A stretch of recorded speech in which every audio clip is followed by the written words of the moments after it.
Será que o Silicon Valley Bank quebrou por causa do Twitter? Olá, meus queridos e minhas queridas, eu me chamo Saulo Miquiles. Para você que ainda não me conhece, eu sou economista, advogado de empresas especializado em startups e nesse vídeo de hoje eu vou explicar para vocês por que o Silicon Valley Bank quebrou. Para que a gente consiga fazer isso, preciso que você entenda o básico do funcionamento de um banco.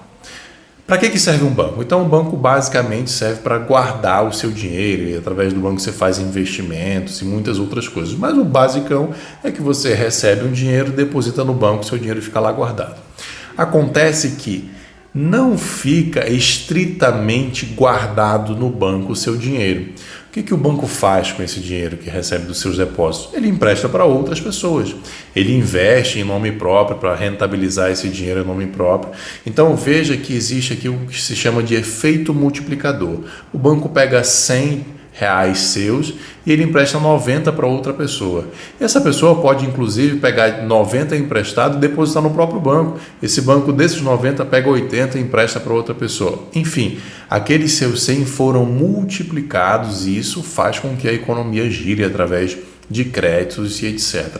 Então, esse é o básico que você precisa entender. Guarda isso porque vai fazer mais sentido daqui a pouco. O importante é você saber que o banco multiplica o dinheiro da economia e que se você precisar sacar o seu dinheiro e toda a população precisar sacar o dinheiro no mesmo dia, esse dinheiro não vai estar lá porque ele foi emprestado e investido em outros lugares.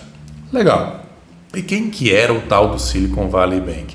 O tal do Silicon Valley Bank era um grande banco dos Estados Unidos. Ele era o 16º maior banco dos Estados Unidos e era o banco preferido das startups. Então, o que as startups faziam? Elas recebiam investimentos de grandes investidores, de venture capitalists, centenas de milhões de dólares, e quando elas recebiam esses investimentos, o que elas faziam? Guardavam esse dinheiro no SVB, no Silicon Valley Bank. Então, como ele era o queridinho das startups, tinha muita grana lá, porque você sabe bem que as startups captam muita grana. Aí é que começa a entrar um erro grosseiro do banco. O que o banco fez? O que o SVB fez? Pegou esse dinheiro, que majoritariamente era dinheiro das startups, e começou a investir em títulos do Tesouro Americano de longuíssimo prazo, 10 anos de duração, o que significa dizer que para ele retirar esse dinheiro, ele precisaria esperar 10 anos ou revender isso tomando um prejuízo. Ok. Ele fez isso lá atrás, antes de Covid, antes de crise, era uma situação econômica normal, taxa de juros baixíssimas, mas foi uma decisão que eles fizeram de uma maneira errada porque não corrigiram corretamente após a crise do Covid e após o aumento na taxa de juros. Então, se os cotistas quisessem, se as startups quisessem sacar todo esse recurso de uma vez só, onde que ia estar esse recurso? Não ia estar no banco, ia estar investido em títulos de longuíssimo prazo. 10 anos era a maioria dos títulos, estou falando aqui a grosso modo, né, gente? Percebendo isso, o que o banco começou a fazer? Olha, está tendo uma crise aqui das startups, as startups pode ser que comecem a sacar mais dinheiro do que o normal, então o que eu, banco, vou fazer? Como eu tenho esse dinheiro preso em 10 anos, eu vou tentar vender esses títulos no mercado, só que isso eu vou perder, o que se chama de deságio. Então, no movimento de vendas, esse banco tomou um desconto, um deságio de 20%, o que significou um prejuízo de 2 bilhões de dólares. Ou seja, para fazer essa venda, para ter a liquidez, para ter esse recurso de volta, o banco tomou um prejuízo de 2 bilhões de dólares. Além disso, o banco foi também captar recursos com outros investidores.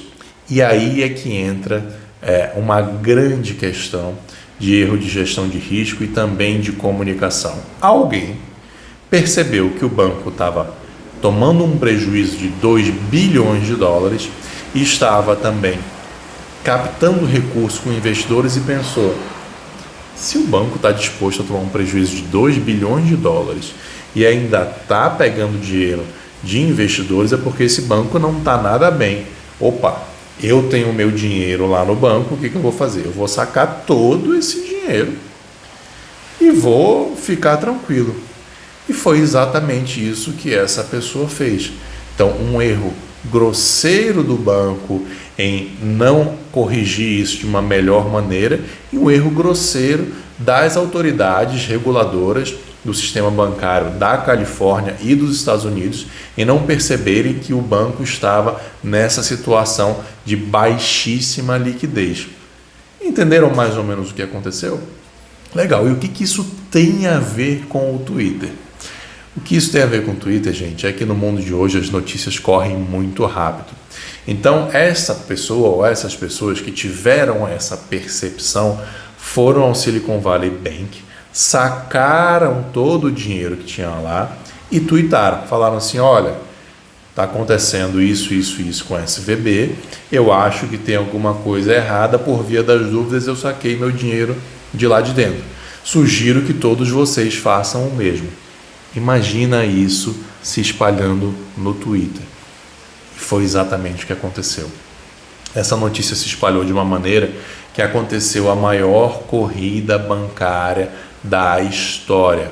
As pessoas tentaram sacar nada mais, nada menos do que 50 bilhões de dólares em um dia. 50 bilhões em um dia? Lá no começo, lembra de como eu expliquei como funciona o sistema bancário em um banco? É óbvio que o banco não tem 50 bilhões para entregar de volta para as pessoas. Esse dinheiro está todo espalhado. E aí o que aconteceu foi um caos, um pânico. A autoridade bancária da Califórnia fez uma intervenção e fechou o banco. Isso aconteceu muito rápido. Em menos de uma semana isso tudo aconteceu. Teve um final de semana ainda no meio. As pessoas ficaram desesperadas. Muitas pessoas não conseguiram mais sacar o banco. Pânico se alastrou no mercado, principalmente no mercado das startups. Vários investidores também ficaram em pânico porque investiram nas startups. As startups não têm acesso ao dinheiro. Esse prejuízo também vai afetar em grande parte os investidores. E além disso, pode ocorrer o que a gente chama de risco sistêmico, ou seja, é uma unidade, um banco, dois bancos, um segundo banco também que quebrou nesse meio tempo, causar um efeito dominó e quebrando várias outras empresas e várias outras instituições financeiras e isso se alastrar por toda a economia. Por isso é chamado risco sistêmico. O que aconteceu então na segunda-feira, depois desse final de semana aí de pânico? O Fed, o Banco Central Americano, anunciou que ia fazer uma intervenção nesse banco, no SVB, e que ia garantir que todos os correntistas iam receber exatamente o valor que tinham depositado. Então, o governo americano fez essa intervenção e deu uma acalmada no mercado. Mas isso não resolve o problema. Primeiro que esse dinheiro vai sair do governo americano, que dito de outra forma é do bolso do contribuinte americano. E segundo que isso expõe um risco de dois bancos pelo menos, mas outros bancos também já ficaram balançando. Principal preocupação aqui é exatamente com esse tal de risco sistêmico. Um, dois, três ou mais bancos virem a quebrar, startups começarem a quebrar, investidores começarem a quebrar, e isso se alastrar por toda a economia. Como os Estados Unidos são a maior economia do mundo, isso certamente afetaria a economia mundial e a brasileira como um todo. Então, em resumo, foi isso que aconteceu e ainda está acontecendo com o Silicon Valley Bank. Se tiver questões mais importantes no futuro, eu volto aqui para atualizar, mas me diga aí o que você acha. Você acha que o Silicon Valley Bank quebrou por causa do Twitter? Deixa nos comentários aí se você acha que sim ou que não.